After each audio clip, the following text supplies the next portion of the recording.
हैदराबाद से सांसद और एआईएमआईएम के चीफ असदुद्दीन ओवैसी ने कहा कि वो नीतीश कुमार सरकार को अपना समर्थन देंगे, यानी कि एनडीए को अपना समर्थन देंगे, एनडीए की सरकार को अपना समर्थन देंगे।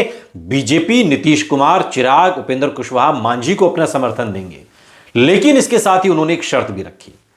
उन्होंने कहा कि सीमांचल का विकास हो, सीमांचल को उसका हक मिले।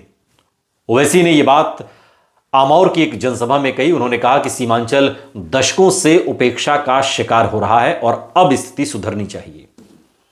ओवैसी ने ऐसे मौके पर यह बात कही जब बिहार विधानसभा चुनाव के नतीजे आने के बाद, बिहार में सत्ता संभालने के बाद एक बार फिर नीतीश कुमार के, जब तेजस्वी यादव गायब हैं और राहुल गांधी लापता, ऐसे में असदुद्दीन ओवैसी जिन्होंने 5 सीटें जीती, वो आते हैं और चुनावी जनसभा में कहते हैं कि हम नीतीश कुमार की सरकार को समर्थन देने के लिए राजी हैं, लेकिन सीमांचल को उसका न्याय मिलना चाहिए।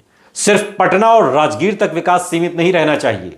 सीमांचल के इलाके पलायन, भ्रष्टाचार समेत मूलभूत जो समस्याएं हैं जिनसे जूझ रहे हैं सीमांचल के लोग, किशनगंज, अररिया, पूर्णिया, कटिहार, यहां पर वो डेवलपमेंट हो, यह बात असदुद्दीन ओवैसी ने नीतीश कुमार से कही है। साथ ही ओवैसी ने यह भी स्पष्ट किया कि अपने चुने हुए विधायकों के कामों पर वो पूरी नजर रखेंगे। उन्होंने कहा कि हमारे 5 विधायक हफ्ते में 2 दिन अपने ऑफिस में बैठेंगे, साथ ही अपनी लाइव लोकेशन भी मुझसे साझा करते रहेंगे। इसके साथ ही उन्होंने कहा कि वो हर 6 महीने में इन इलाकों का खुद दौरा करेंगे। और हाल ही में हुए विधानसभा चुनाव में सीमांचल इलाके में एनडीए ने 14 सीटें जीती और इस बार ओवैसी ने इन इलाकों में 5 सीटें जीती हैं।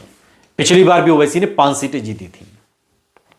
साल 2020 में उनकी पार्टी ने यहीं पर 5 सीटें जीती, इसी सीमांचल में, लेकिन उस वक्त 4 विधायक आरजेडी में शामिल हो गए थे। लेकिन इस बार खुद एक्टिव हैं असदुद्दीन ओवैसी। वो कह रहे हैं कि हर 6 महीने में तो खुद मेरा दौरा होगा और सभी विधायकों को निर्देश दिया गया है कि वो अपनी लाइव लोकेशन हर दूसरे दिन मुझसे शेयर करें।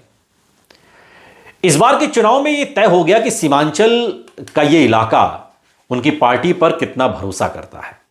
उनकी पार्टी ने यहां 5 सीटों पर अपने उम्मीदवार जिताए और इन इलाकों में मुस्लिम आबादी अच्छी खासी है और इन इलाकों में कोसी नदी भी बहती है और कोसी की बाढ़ ही इन इलाकों को प्रभावित करती है और ये इलाके ग्रामीण आबादी से घिरे हुए हैं। आपको बता दें कि इस बार बिहार विधानसभा चुनाव में एनडीए ने प्रचंड बहुमत के साथ जीत हासिल की। वहीं महागठबंधन की उम्मीद के मुताबिक बहुत कम सीटें आईं।